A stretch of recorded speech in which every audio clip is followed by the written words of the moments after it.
40 minutes crying like a baby. Bikers, joggers, tourists, runners, they went by me. Police officers searching for suicidal people went by me twice. I'm standing at the ledge, leaning over the rail with tears flowing down to the waters. And I thought to myself, absolutely nobody cares. And then the voice in my head said, jump now, and I did. And the millisecond that my hands cleared the rail and my legs flew over it was an instant regret. The depression was wiped from my mind, and all I wanted to do was live, and I thought it's too late. Kevin Hines was 19 when he jumped off the Golden Gate Bridge. He is one of the many incredible people that I've been grateful to meet over the past 3 weeks as I aim to further understand the complexity surrounding suicide. And I know I've made mistakes. I know I've let people down. But what happens when you're given an opportunity to help make a difference in the world? The backlash against the social media star. Very popular guy called Logan Paul is in some hot water. He's a complete and utter insensitive idiot. Taking a break from daily vlogging. Even he says his latest content was his biggest mistake. I want to apologize to the victim and his family. It's time to learn from the past as I get better and grow as a human being. I'm here to have a hard conversation so that those who are suffering can have easier ones.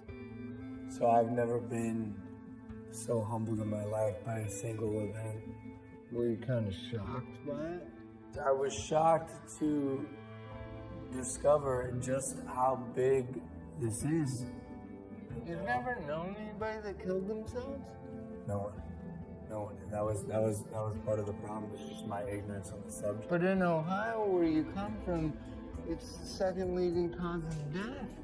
And I know while I'm not able to solve the problem by myself, I want to be a part of the solution. And that solution began across the country in New York City.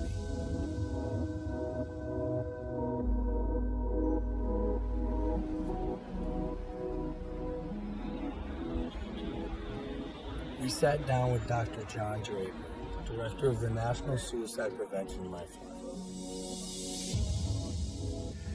We have to change the conversation publicly from just focusing on suicide and how something bad is happening and say, well, what do we do about it? Help people understand that the first thing they need to do is reach out and talk to somebody when they're feeling in despair. Because you're not alone with it anymore. They've done studies with people who are experiencing any kind of pain, including hanging off a cliff.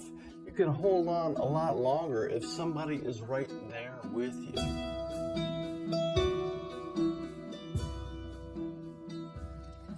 I think as a society, as human beings, we just have to be more compassionate.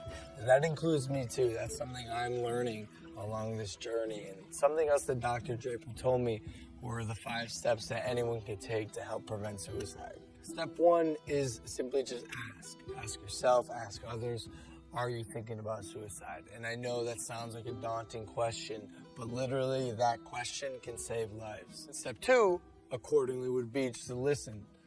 Be present, don't make any judgments. And then step 3 would be there for them, even after you've already asked, because dependability is key. Step 4 is then help them connect, whether it's with a friend, a family member, a local suicide hotline, therapist, but help them reach out to someone so they don't have to deal with this alone. Lastly, step 5 is just check in on them, show them that you care, call them up, say, hey, I want to make sure you're okay, can I check in with you over the next few days? So one of the things that is so important about reducing stigma is getting stories out there about people positively coping with suicide. Do you guys know anyone I could talk to with a lived experience of suicide? Absolutely. We have quite a number of people that we could refer to. Yeah, that'd be great. Yeah. And that's Nice. 17 years ago, Kevin jumped off of the Golden Gate Bridge and survived. These are individuals whose stories, when people hear them, they say, you know, maybe I can get through. As opposed to hearing stories when people haven't. And those would, unfortunately, those are the stories that we've heard before. Now we're hearing more and more stories of people being more open about it. As I was saying before, Logan, for every one person that dies by suicide, there's 287 other people that think seriously about it but don't. Those are stories, again, that have not been told. If we told those stories of people who got through it as opposed to one who didn't, imagine what kind of influence that would have on people's behavior.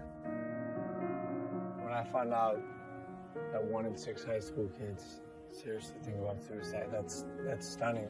Yeah. This is such a common problem. Logan, all I wanted was for one person to look me in my eyes and say, hey, kid, are you okay? I am so grateful to be alive. And I'm grateful today for every millisecond I get to breathe. Because it was almost all ripped from me by me. What's one thing you would have said to your younger self? To the Kevin who was 19, sitting on the bus, if you were next to you, and instead of the guy who pointed and laughed, what would you say? I would just put my hand on the